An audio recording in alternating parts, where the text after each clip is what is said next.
Sorry, you probably will, but give me the signal when it's loud.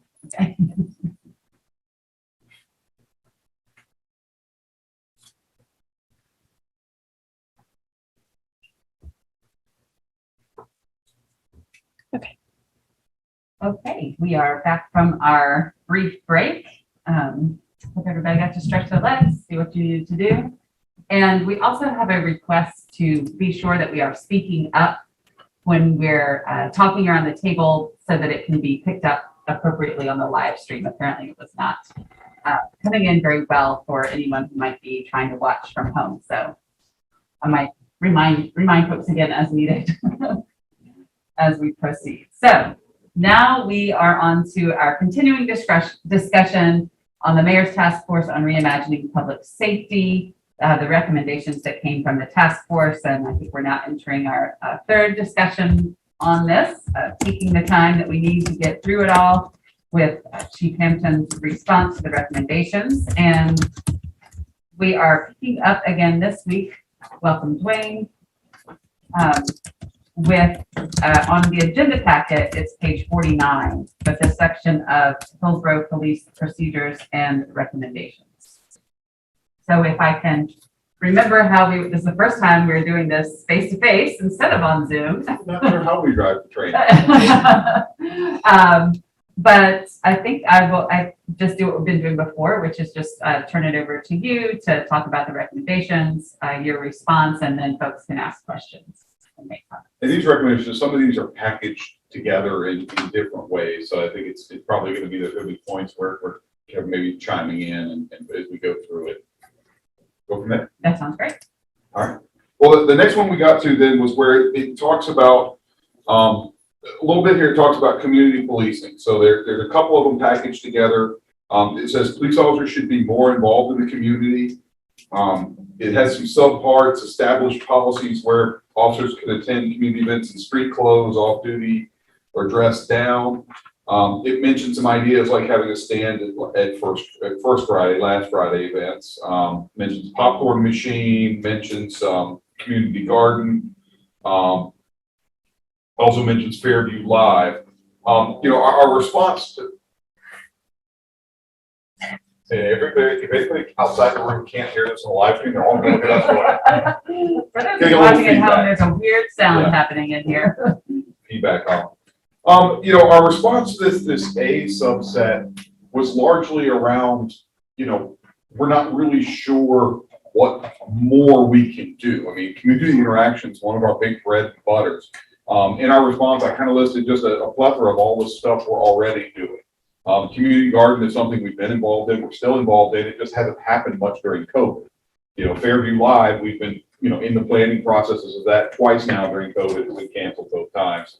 So I think as a broad, general, yes, the police should be more involved in the community. Yes, that's a constant goal for us. And it may be, depending on where the conversation about advisory boards goes, it could be a piece there through some of my research is a way to increase that even more.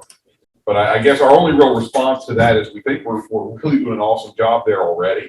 And we're going to continue to find things. We just had the dog Easter egg hunt. We have all these opportunities to interact.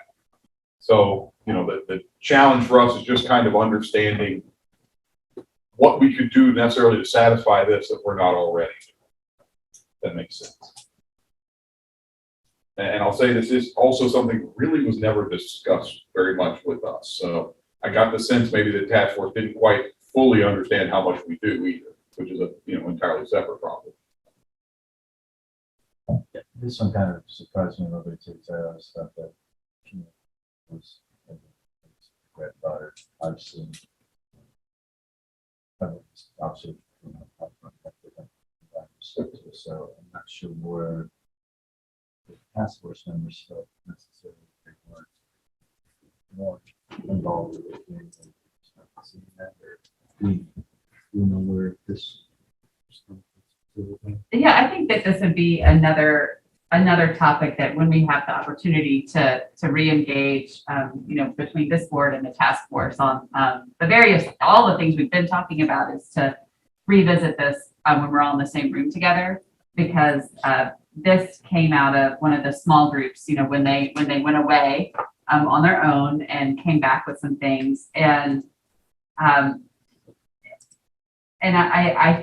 think I just have the same question because I do, you know, I know that the department does so much in the community. And I think this, you know, we talked about this, and one of the first couple of discussions that we had is that there's probably always work to be done in communicating what is being done, whether it's about this or some of the other things that we've discussed.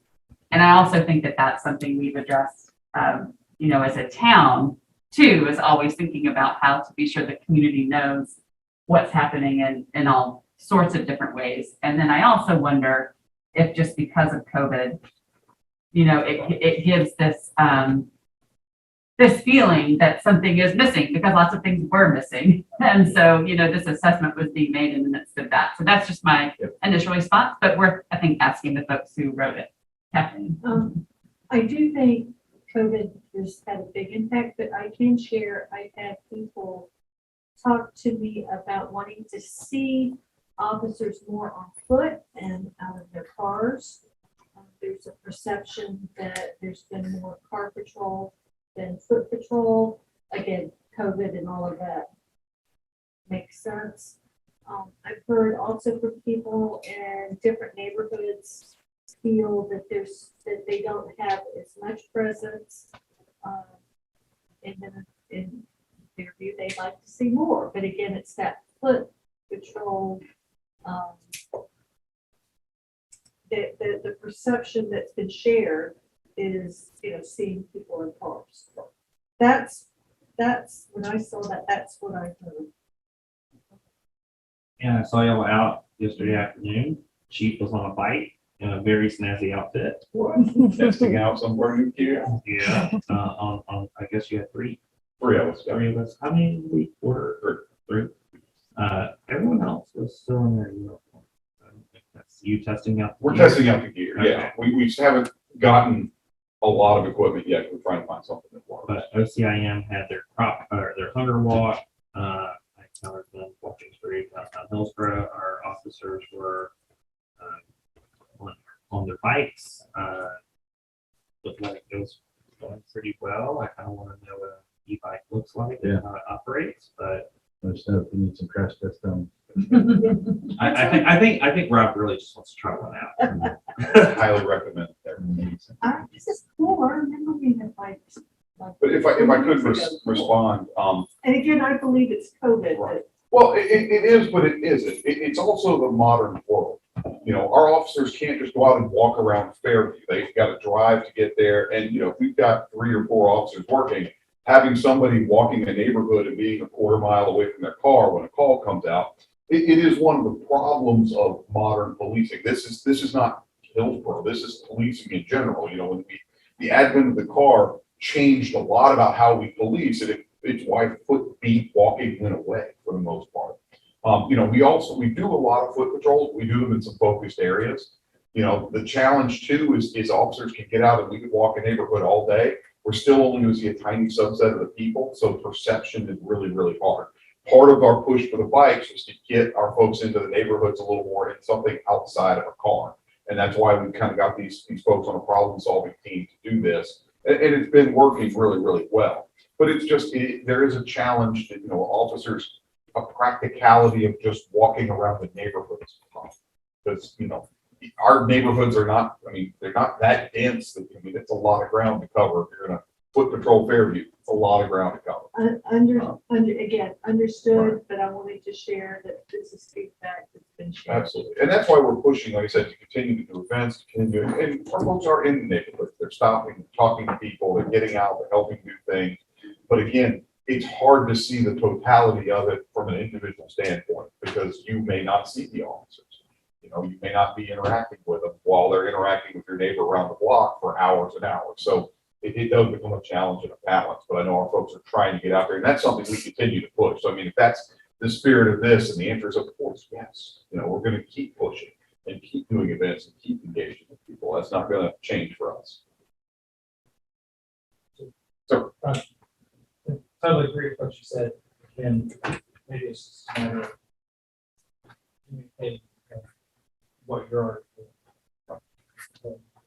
better different avenues. I mean, I'm looking at Facebook and Instagram. So the officers walking around downtown, it's always, I notice it every time I sit up.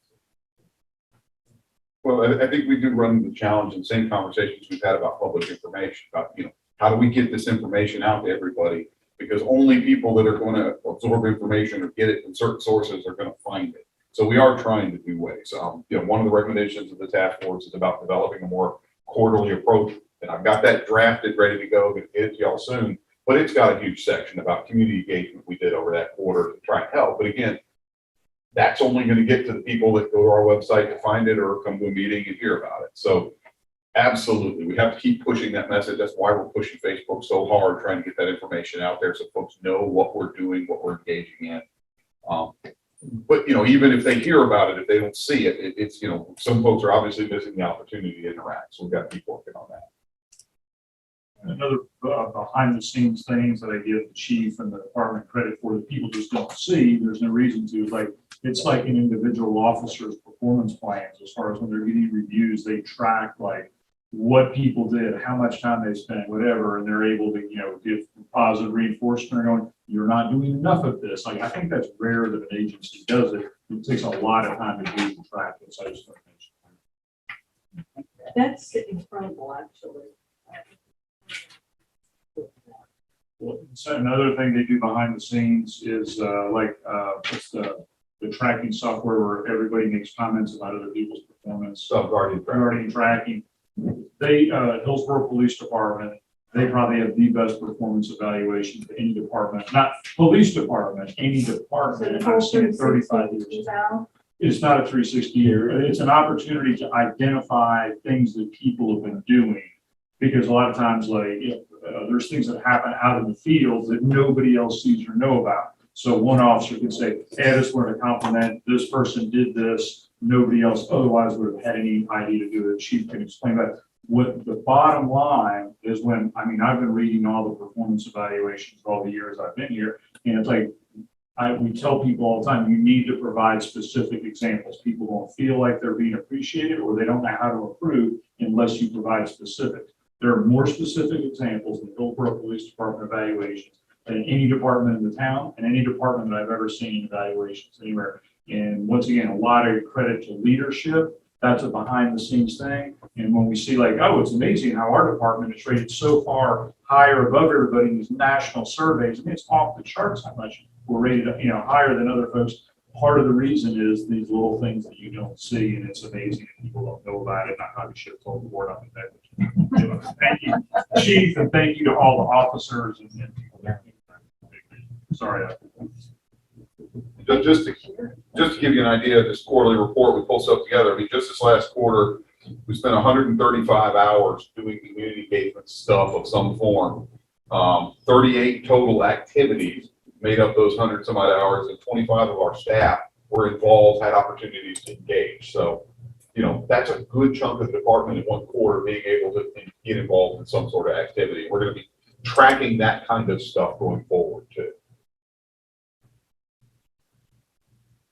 Great, thank you. Other comments or questions about this? Comments about the police department? Ma'am? You want comments about? About this, page 49, just if you had any. Just about our community engagement, if you had any feedback. Well, I have no problems. I mean, you come to the night out. I had a nice, I usually Over on Queen Street, right? I live on Queen Street, but on Queen Street, it's a good crowd, and I think you do a good job. I have 3 parking, this is still time, but I have 3 parking places downtown. And the same car has been parked in one of my places. Well, the police, I know, doesn't tow a car, and so the woman who fixed the car in the back says that car's got to go. They're in your parking place and you're having trouble walking. I'm going to have it towed. Well, I called the police, and this nice woman very pretty. It's in Holloway. You have one Holloway? No? She's very petite. She showed me the baton that everybody was fussing about. There's nothing to it. I was very impressed. It was just nothing. She said she's going to use it one time and that wasn't here and somebody was trapped in the call. And so I've had a nice conversation with her and she said we got the license number and the state and she went on and I'm not sure what happened. I went inside and the woman who has the beauty parlor stayed till the car was towed. Well, that car has not been towed there. I mean, it has not been there anymore. You will park there again once that happens. Well, I mean, I paid for 3 and it comes to the building, but I mean, she didn't have to come down there, but she came down there. She was very nice and she said, and so I told her I understood that the woman had called that you don't, police don't tow cars. But I just thought it was a nice courtesy thing for her to do in case I happen the person comes out and decides to beat me up and she's there to protect me. And so I really appreciated it. But I see somebody pass my house at least, but in the morning at least once, and then maybe going up to the Whittier building. But I see them out and I have no problem. And then I usually am one of the last ones to leave at night. And I always feel like there's somebody sitting and doing a report or something who might, if I scream, might overcome.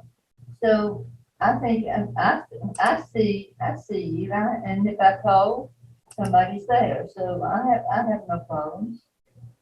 And somebody helped me with it was Jeff Woods who complained about the person who parked in that 15-minute parking place. And so I called and got the license number and it was emergent. So an officer went down and talked to the woman and she hasn't parked anymore. But she parked all day. That's what we try to do too, is solve those problems with education, conversation. If we can get somebody to comply by having a conversation, that's the right way to do that. And it went down there and they did say, Evelyn Lloyd said, or Jeff Wood said, he just had a nice conversation and said, you can park. That's marked for the businesses on King Street. So I've had good results with them. I haven't had any complaints about the police. I have had some from the fire department. They don't like the deputies coming when they're supposed to go. But I won't go into that. I can tell you. I'll tell you sometime. I think I know. I think I was told. All right, well, let's move down, or at least flip the page to page 50, under hiring and training. And I know that some of this stuff references the advisory board, and so we might touch on this again. May want to touch on a couple of these others, just real briefly, if you don't mind. Because this is where it gets a little confusing. I was scrolling halfway down the page by mistake with another. There's a couple of subparts on this next one about, they basically talked about community meetings and engaging with the different neighborhoods. One of the things they talked about was doing quarterly meetings with all the communities. It talked about, posting stuff at their meeting places or their parks or their offices, posting information, and just general outreach of the community. I think the community summit hasn't been really that well intended is absolutely true. We're hoping that improves. The challenge of trying to get out into these neighborhoods when they have meetings is hard. We go to a lot of the ones that do have meetings, and from Wallace Hills regularly, Fairview regularly. I think Forest Ridge has started having some. A lot of these other communities don't really have meetings that we're aware of. The community watch and the old style of community watch has just changed. It's not that anymore. So most of it is next door and it's social networks now. So it's tough. Again, I think going out and having a bunch of not well attended meetings in the various communities isn't really going to help us move the needle either. But we're going to continue to look for those opportunities to get out into the communities and meet with them.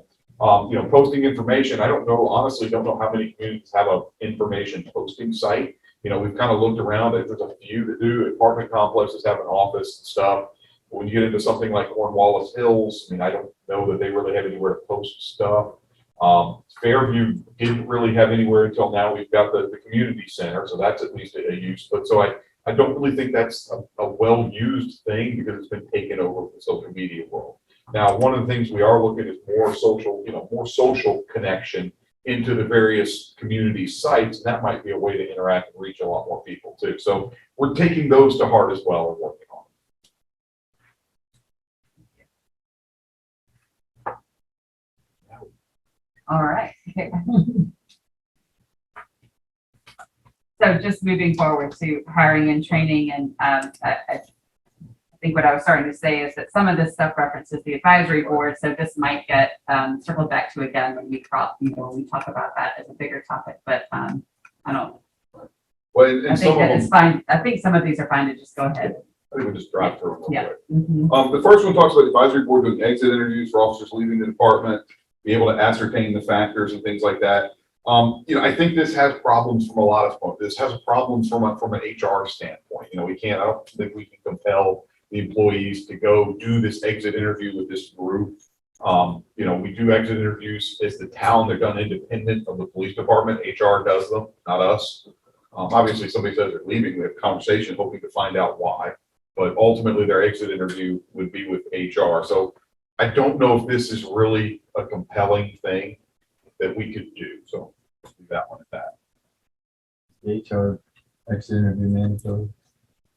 We can't make somebody do, we approach every departing, and Sarah can add, clarify if I screw up, but whenever an employee leaves, we've got a process, and then we get feedback, and the employee gets to choose who gets to see it. Sometimes it's just HR, sometimes it's only me, sometimes it's like everybody, and it just depends. So I think Kaylee was going to be prepared to talk. We were going to have this on an agenda earlier. We didn't get to it, whatever. But there's the 168-168, you're limited on what information you go back.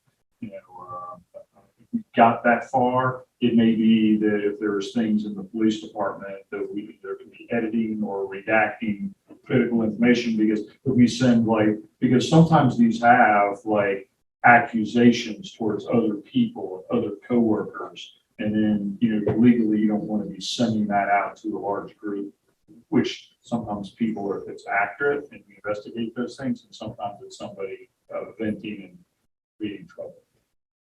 And if I could just add, to Eric's point, under North Carolina law, there's really only a very small amount of information that's contained in the employee's personnel record that is a public record, that is information that can be disclosed to appointed board members or the public at large. Most of what would be contained in the personnel record, and presumably most of the information that would be provided to an advisory board in this capacity, would be confidential, and that would raise all sorts of legal issues with respect to how we address records that are generated as part of that interview process, but also records that would be having provided to the board to give context for.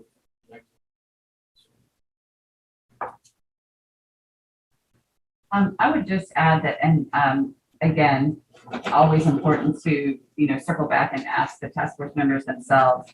But my impression of where this came from was that I think it had something to do with concerns about wanting to have a diverse police force, have a race and gender diverse police force.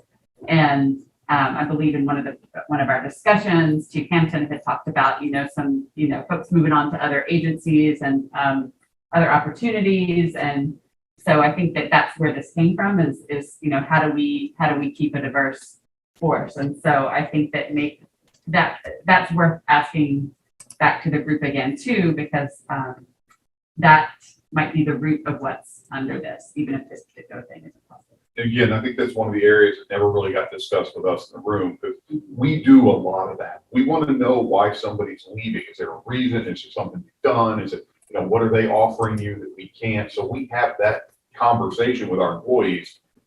When they get ready to go, I always sit down with them. I talk to them. I let them, hey, we hate to lose you. Try and find out what's driving that, because again, if it is something we can correct, we're going to correct it. And we have made a lot of changes. A lot of the developments we made over about 2 years ago were because we had a loss of staff and some of the things we found out about opportunity and stuff like that we could maybe make some things to make it a little bit better.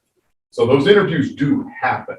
How much an advisory board necessarily can get engaged with them is where I don't think there's anything they're going to be able to do that would really be an advantage over what we're doing or even possible. Okay, move on to B.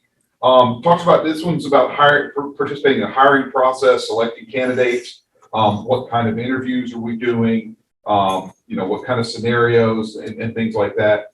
So this one's a little bit complicated. We have involved non-police department people in some of our processes in the past, but it always is really a timing driven thing. Our hiring processes have to happen usually pretty quickly because we've got a couple of candidates. It's not like every quarter we have a set recruitment campaign and we bring people in, and we don't have the resources for that. So we're very hit and miss about trying to pull people in. So, the concern is the more steps we add to the process, if we decide we're going to add a panel interview for our advisory board, well, they're going to have to be available next Tuesday when I need them. And because of the way we have to do these, we have to make sure it's the right people, same people. We got to do like 2 days of interviews. I need the same people for all those days. Otherwise, it becomes hard to assess what they're doing. So there's a lot of complications in these processes. I certainly think, again, talking with folks want to know what our process is. That's great. I'm a little careful about sharing the questions we ask because obviously we don't want that to get out where people will necessarily prepare, and they change over time as well. But citizen involvement in our hiring process is something we've done. It's just not something that's easy to sustain because again, we have to be able to move fairly quickly, and a lot of times getting folks to be available can be a little cumbersome. We've also involved them in our promotional process, and that's where we've had a little bit more latitude in the past as well. So that one is probably one to circle back to with the advisory board conversation at some point. Like I said, it's not an issue for us as long as it doesn't make us lose good candidates because it slows the process.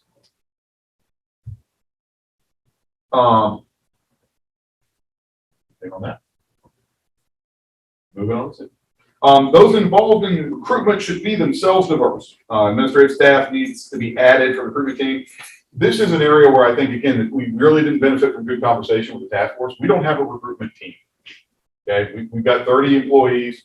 We've got a few folks that have responsibility over recruiting along with everything else that they do. So it's one of these things where we have to do it based on who's available, who's around, who we can send to job fairs, things like that. We don't go to a whole lot of those because, again, timing is hard, opportunity is hard. A lot of our effort has been largely electronic, sending out information, trying to get things posted at various colleges, various groups. Unfortunately, our recruiting staff is limited by the same diversity as our entire department. I mean, we have limited numbers of people available. So it's just one of those things, we don't have dedicated staff to do this. And that, in a large agency, in an ideal world, sure, absolutely. In our world, we've got to just use who we've got plugged into the spots at the time. I think it's just a reality of what we have to work with.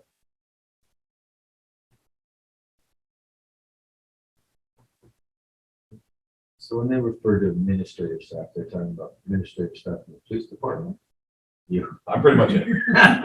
Well, essentially, we have, our administrative Lieutenant Simmons is largely responsible for the overall, for a lot of the recruiting stuff, but I also have pieces of it that I do. He may delegate a little bit of it to Sergeant Parker at times. We may say, hey, we want to send somebody to this event who's available, who's not working. But the admin staff is really just those of us in the administration. So myself, Lieutenant Simmons, our office manager, Danielle, all have little pieces of these things from time to time.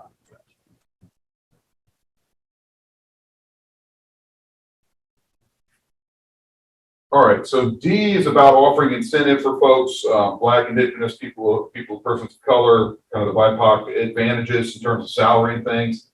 This is one of those areas that I just don't think, in my opinion, we can do. I think it runs us afoul of some things. I think that's kind of the legal opinion as well.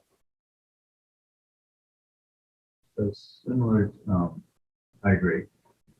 Do we do any kind of, not just for police, for positions across town, incentivize like use language or have a specific skill that is,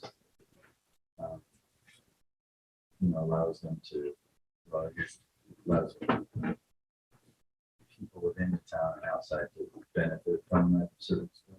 Short answer is yes. We offer an incentive within the police department. I don't know if we offer it anywhere else in the town, but we offer a language incentive Right now, the main focus has been on Spanish, but if somebody brings another language or sign language, brings something to the table that we have a nexus and a use for, then certainly that's, we've offered advantages for that. Same as we would with somebody who brings more education or somebody who brings more experience to the table. We have done a diversity-focused recruit opportunities where we really have been trying to drive bringing diverse candidates in and giving them opportunity to pay them to attend basic law enforcement training. It's a big roadblock for getting a lot of diversity in the profession, because most people, if they don't have somebody paying them, have to take 6 months to go to an academy on their own. So we push it in that way as well and try to package that as an opportunity to bring in more diversity. And that's been a really great tool for us.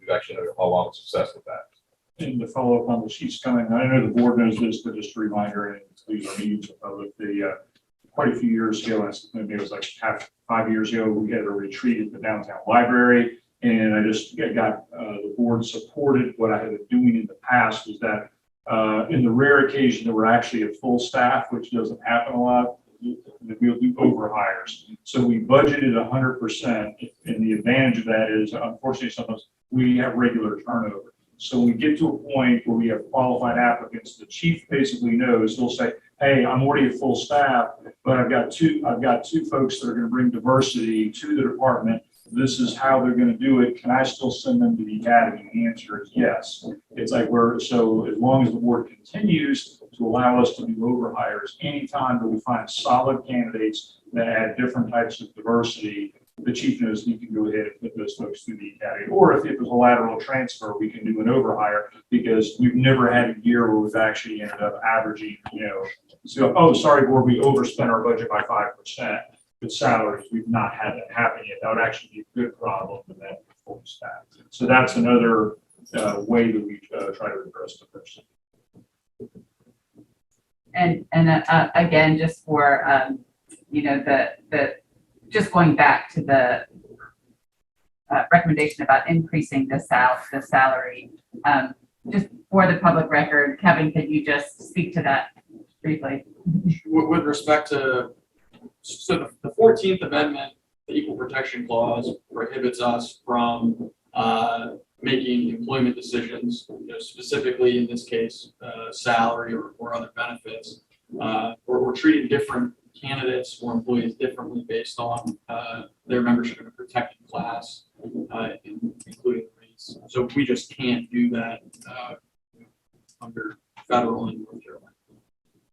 Thank you. Right. And the last one in this little section was about racial awareness training. Just said 4 hours of training should be mandatory with content reviewed by the board. Again, this goes to whether or not the advisory board's there, a group candidate. This is one of those areas that, I guess I almost interpret this as we're just going to say more because it's always better to have more. I found it interesting that our discussions that I remember with task force actually talked about maybe this not really, more not really being all that effective and beneficial. I'm not really sure more than, where that more threshold is, but we continue to do this training. I mean, we're continuing to push this out with, the town's got initiatives town-wide that are coming as well. So I certainly think there will probably be more this year than there was last year. There was more last year than there was the year before. So at some point it does hit a threshold where we really can't do more because it gets burdensome. But we, again, are continuing to do this kind of training. And obviously looking for new ways. We've done trainings through the League of Municipalities. We've done internal training. We've sent people to train the trainers of various fair and impartial policing kind of ideas. So just an area we're continuing to work on. And you'll see it reflected, I think, in our quarterly training reports where you'll see some of the classes folks are attending. And that's just a regular thing for us. Thank you. And I just want to note that just one of the discussions I think you're remembering that I'm remembering too is that this kind of training is important, and I think it's something our community expects and wants, and also that the research doesn't necessarily show that having that training prevents the things that we most want to avoid in our police department. So I think I just wanted to, that has been a learning curve for me personally, of learning what the research says and that seeing what's happened in other, very bad incidents happening in other municipalities, that their officers had this training and still this happens. So that just feels like an important thing to have in our discourse and knowledge. So. Training's not going to overcome bad culture, and our focus, training's important, and we're going to continue to do it, but our focus is on building good culture, building strong culture, building aware culture, competent culture. That's what we've got to do. And I think, and honestly, I think we've done it. We have a very, very well-built culture that they.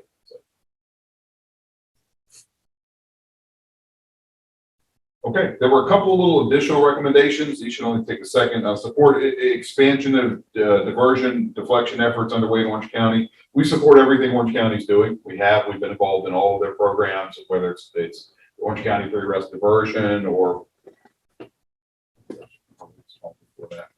they've got about 4 or 5 different types of deflection programs going on right now. We still support them.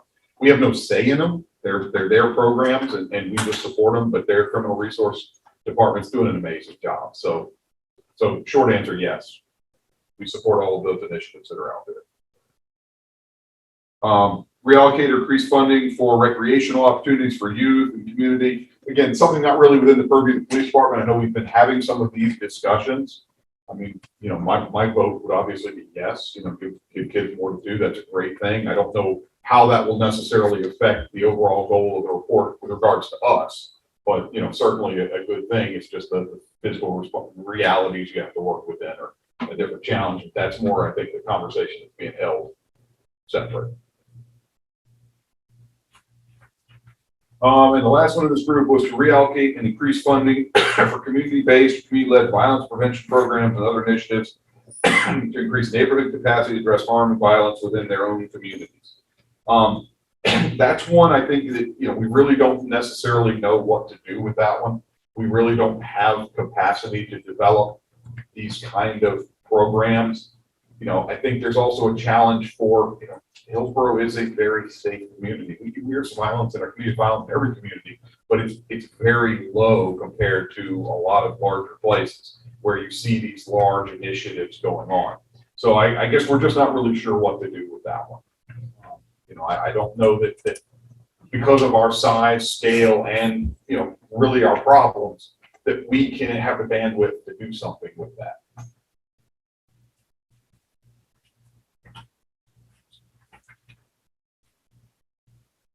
Now, I will say we are involved in some similar programs that are more countywide. They're getting ready to start Project Safe Neighborhoods back up again, which is a program that targets kind of dealing with repeat violent offenders and stuff like that. And again, they're taking it as a countywide approach, which I think is a great tool. So, I mean, if there are programs out there, we are trying to participate and be involved in them. Because, again, we do get small pieces of that bigger countywide problem. Sir? Question. Yes. I guess I'm trying to reverse engineer because HPV is responding to these calls. You don't have any kind of concept of what programs might be appropriate to fund or start or do better at to avoid that particular kind of. Well, and I think that's the problem is we have one violent crime that happens in this particular neighborhood amongst people that know each other. 6 months later, we might have another one over in this neighborhood, and we might go over a year. We've had one homicide in the last 12 years. So, it's not like you have a neighborhood that's got this huge amount of random violent crime. So it is a lot harder for us. I don't know what the answer is for a lot of these. I know if we had a huge problem where there's lots of violence, I know years ago we had a lot of issues up in Fairview. And a lot of things were put to bear to kind of address a lot of those problems. And the feedback I'm still getting is things are much better now than they were then, by a long shot. But once you kind of solve one of those problems, and solve is not the right word, but we've improved, I guess. There's not something to do to maintain it usually. So I don't have a good answer for you. We can do a lot of research and we can work on it. We can develop some sort of program that I don't think will have any impact.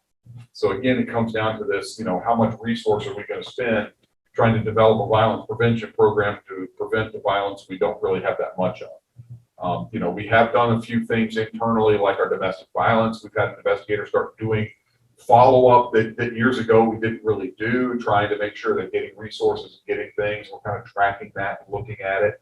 But that's, that's generally not the kind of violence this sort of thing is talking about. This is talking about violent crimes that are happening in the neighborhoods.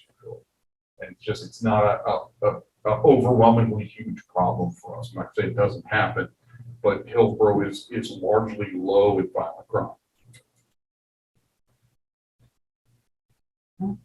Yeah, I was just gonna say, I know some folks who've been reached out to by HPD after something occurred. And they did appreciate the follow-up. Days later or something, make sure everything's okay. I've got a question going back to something from earlier when we were still doing virtual, which was on regulatory stops, which is, what you said is, we really need the legislature to tell us we don't need to do some of these things so we can do them because we don't even want to.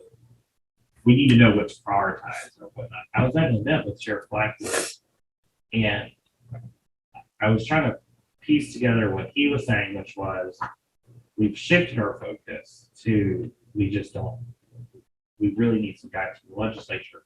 Is there a way we can reprioritize the regulatory stops in a way that doesn't say we're not doing them versus we're going to continue to prioritize them? Because what it seemed like, I called him up and I said, what did you mean?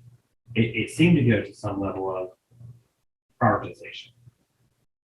I don't know that I can speak in any way, shape, or form to what he said. I don't know. Our focus is like I said, after looking at the data, we realized that we could be putting more focus on moving violations. And that's what we've kind of tried to emphasize, is putting more focus on. We're still doing the other stops. They're still an important thing. I mean, there's still laws that need to be enforced. But, if we can be spending a fair amount of time focusing on a problem, focusing on the moving violations is better for our community than sitting trying to focus on an expired tag. Right. Now, sometimes those things do go together. If you've got a particular street that's had a lot of problems, and it's one of those places where you really can't get the moving violations very well, but if you see somebody with a headlight out or expired tags and you pull them over, all of the other motorists slow down because the cops are out here enforcing stuff. They don't know what we're pulling people over for. So sometimes it is an important tool when you got to take advantage of it. A lot of them are opportunity. You get in behind that car and the tag is 6 months out of date. Stop and have a word with them. But we're also looking at what we're doing after the stop, making sure that we're not being excessively punitive. We're giving opportunity, we're educating. A lot of people just don't know. They don't know their tags have expired. They don't. Who goes back and looks at your license plate? You don't realize it. That's all my attorney the other day. Yeah, I mean, you can walk through any parking lot in any town and probably, out of date, and that's, you see a lot of it. A lot of people, and another thing is you get people who get their tags renewed, for whatever reason, that little sticker, they just don't like to put it on the car again. And, it looks expired to us like a year out of date. We run it, it's actually valid. So it is a mixed bag, but I think it's a matter of, again, we're trying to prioritize moving violations, stops for safety violations over stops for not safety violations. But again, it's all situational. I can't tell you that they're prioritizing a moving violation over non-moving when they get in behind that car with expired tag and they're on their way to go do something else and it's quiet and they're like, I'll go ahead and pull it over and check on it. So it's really hard to characterize it that way. And that's pretty much what Sheriff Blackwood said, which was, hey, there is an area where we've had some activity, then yeah, we'll probably, especially if the vehicle matches the description of the car that we're looking for, or the description of the person, then we'll pull them over for a regulatory stop just to. Again, 3 o'clock in the morning, a car's slow rolling through the neighborhood, everybody else is in the neighborhood asleep, and you see something wrong with it. That to me is enough that, maybe if we've got a reason to stop it, let's stop, make sure everything's okay. 99.9% of those, everything's okay, they'll go on their way. Thanks for the reminder. I have a registration sticker in my glove box. Come on, it made it to your car. You Get away from her to pull out. There we go. I mean, that's incredibly common. And people are human and they forget, and we try to educate people, and that's the biggest goal. So I guess that covers everything to the advisory board conversation. Yeah, I just wanted to make one comment on this last, number 3 about the issue about, violence prevention programs, which is, again, let's keep that in our consciousness of,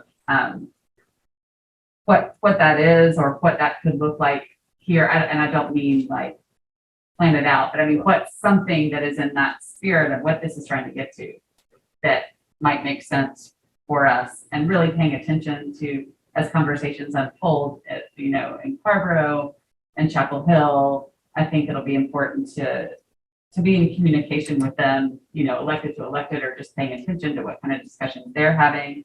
And then, City of Durham created a whole new department on community safety, and they're hiring these neighborhood violence prevention positions. So those are hired positions that they're looking for right now. And so I think it's a very different jurisdiction, but it could be one that we can learn from over time. Like, okay, what are they doing there? How is that working? Is it applicable? And so always a chance to learn from what others are doing. And then that, sorry. When I hear that, my question is, what problem are we solving? Because, one of the things that I'm hearing, there's a disconnect, and I'm trying to figure out where Chief is telling us we don't have a lot of violent crime, and we know we have, domestics, we know that is, and it's, sure there's other stuff, but when I look at these, violence prevention, what problem are we solving here? If it's domestic, and that's a whole different ball game. And certainly COVID, it rose, and rising, but it's a completely different face. There are different things. It's more education, and you've got to have a place to go because victims are the ones that leave, not the perpetrator, which is wrong. 6 ways to Sunday, but that's a conversation. But when I look, I'm hearing this and I'm reading this, what violence was the task force talking about here in Hillsborough? Was it domestic, or was it, firearm? Was it assaults? What is people yelling at one another? What problem are we solving here? Well, I think that, again, it's, so when I was speaking just now, talking about learning from other communities, I was kind of speculating, similar to what you're saying, like what is appropriate for here. And I think that is important to us, like whatever, as we, consider, just how we process all of these recommendations and, how we want to move or not move on things. It's always important to consider, like, what is the context that we are working in here. So that for me is, when I was saying that, is just like, that's important for us to remember. And then what specific, types of incidents the task force members were thinking of when they said this, I couldn't say for sure. And so I think that, again, if that's a question to ask. I think this is something that Allison Zirkle talked about a lot. She served on the task force. I know, Allison from the reentry stuff. And so, I think it was something she thinks about in the work that she does. And so I'm hoping that we'll get an opportunity to learn more about. Well, the other thing I just wanted to highlight is I think there's 3 other jurisdictions that can operate from the hospital, sheriff's department, highway patrol. So to Chief's point, I think previously in either a conversation or email, a cop is a cop is a cop. And so even as we're making these changes, eventually there are other jurisdictions we don't have oversight of. And so, it'll be very important to just make sure that any changes that we make, if the sheriff's department's not doing it, highway patrol's not doing it, UNC doesn't do it, then where they're not all aligned, there's still things that can happen within our proverbial 4 corners. Whatever 15-sided polygon is. within our city block. within our city blob, um, things can still happen. It's just what we have control over. Then I'll say, I mean, it's obviously, it's always important. We're always watching what our peers are doing, that different programs come out, stuff like that. But I think it's really important to stay grounded here, because developing some sort of violence prevention initiative is not, that is a massive expenditure of time, energy, and staff to even explore that for something that's really not what we, that we're not going to get any benefit out of it. So I think, we're obviously watching. Obviously, there may be programs that come up that, hey, we can do that. But again, there's stuff that Harborough can do that we still can't do. They've got scale that's still bigger than ours. We can't do some of the things Orange County's doing. And a lot of the stuff Orange County's doing overlaps into us. So we obviously take advantage of it. So I think it's just really important to understand that their staff time is limited. So trying to go down this could very much be a rabbit hole that eats up a lot of time and energy for something we really can't do as a small agency in a small jurisdiction.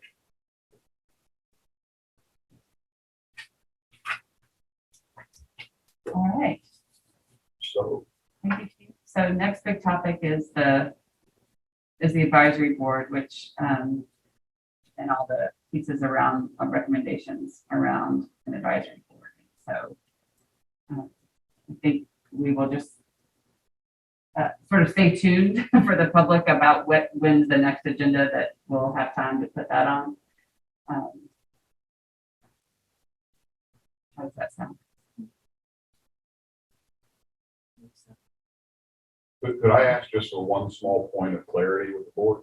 Because it'll help me to prepare for the next one. When the resolution came out and was passed and all the conversation, my interpretation of what was passed was kind of to come up with options for Hillsborough, what might work for Hillsborough, things like that.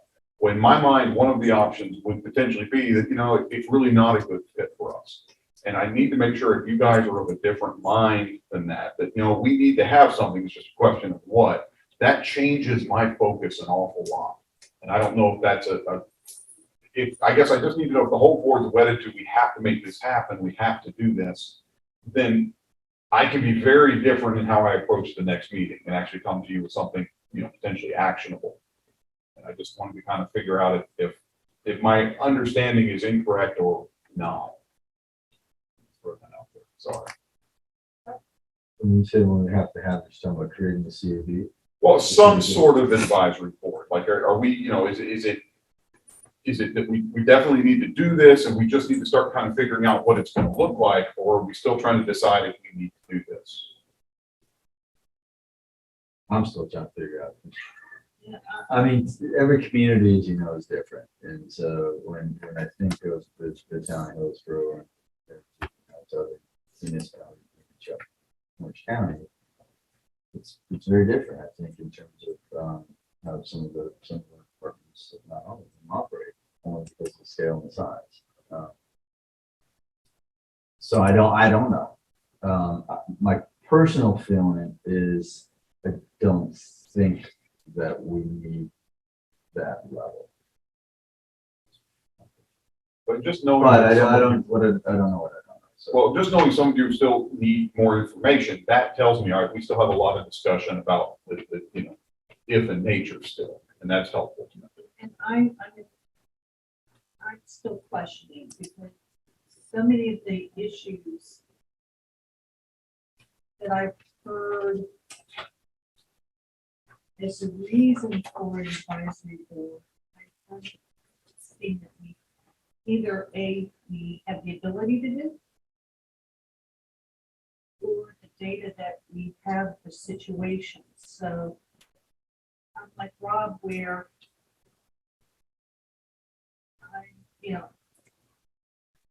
I want to hear more, but I'm not convinced we need it. And I don't want to create a board just because. I don't want a window dressing board, just to bring people, and then they make decisions and find out that statutorily they can't, or there's not a problem that's, I don't want us to also be inventing problems with it.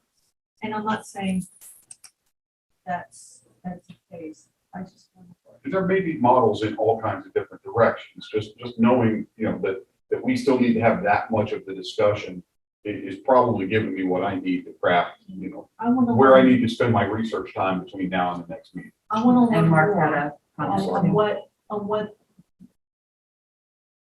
what would make sense for the community. If it makes sense to the community, what would be the benefit? Whose benefit? All of that. I think that we've learned a whole lot, about what the task force is thinking. We've also heard, what you heard, what is, what is not. So I don't have all that straight in my head. I think the next step might be to help us kind of eliminate what we can't do. Put that here. And then, I think, because so much has changed, it might be worth, I guess we're having the task force come and talk with us at some point in the future. Yes. I think that'd be. a good Yeah, for opportunity. sure that we will be doing that in the future. I think the precise timing of that is not yet determined, but Well, I think so much is kind of up in the air or change, it might be effective, important to have them reflect on that as well. Because I think their expectations. Evelyn. I feel like that I have, well, what do I say, that you can have a task force, but I don't think it's fair to put pressure on him, on the chief, to spend, when he spent months working on this, and I've gained a lot from it, but then I probably have, I know the police department changes, but I've ridden with the police a lot. And I probably know them better, and I see what they do. I have no problem. I don't particularly think it's fair to him, and I don't know anybody. I might know two people on this task force, and who appointed them. There was a group of myself and Mark Bell when he was the mayor pro tem, and then two community members chose from the application pool. Okay, well, I wondered that people have, that I just don't know. And it's, I don't have anybody complain to me about the police. The only thing I hear about is people park too long. That's the only thing I hear. But to be clear, the task force really has put a lot of work into this, but I think for Well, I that, know they have, but so have you. well, I'll put more into it tonight. They really have. Well, I mean, you have other things. But I think as we go forward, I need to be able to know what areas what gaps I need to fill in. And that's what's helpful. So thank you. That's very Yeah, helpful. that's important too, but I don't think it should have to come every 2 or 3 meetings. I We'll mean, get this done 6 or 7 more meetings.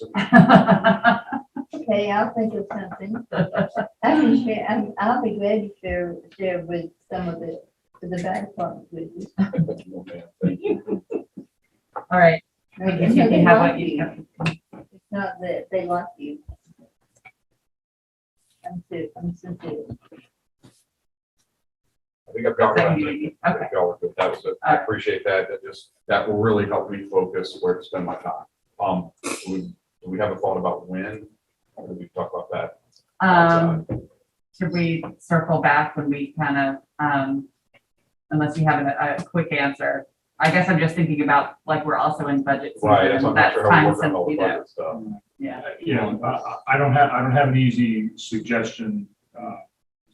In 2 weeks, the board meeting, it's probably not enough time for the chief to get ready. May, we don't have a workshop. We've got the public hearing and the budget workshop. There may be some other stuff that's going to have to go on there. Then you got the June meeting, which may or may not have budget related items. If you got through everything on the 23rd of the workshop there, I think we often reserve like the first Monday of June. So that's an option. You can do the board meeting June workshop or set a special meeting to specifically talk about nothing but that night, which you may want to do because every night that we talked about this, there's been, I think, multiple affordable housing discussions Yeah. and this gets pushed back Yeah. and then the rebrain by it. So. What if we just kind of communicate offline and kind of Come up with a Come up with a plan. proposal. Yeah. Yes. I just said, my thinking is that kind of sooner would be better than later because we're gonna start giving the vacations. And I hate to be in a position where we got to postpone this until like August to kind of come to a conclusion. That's a good point. I was gonna suggest August. We've talked about it for a while. I think it's important. We do have a lot of things that are fairly time sensitive as well, so. I would say not June. We already. Wait. July will take off. I was gonna say, we already take the least amount of time off as a governing board in Orange County. Yeah. we'll explore some options.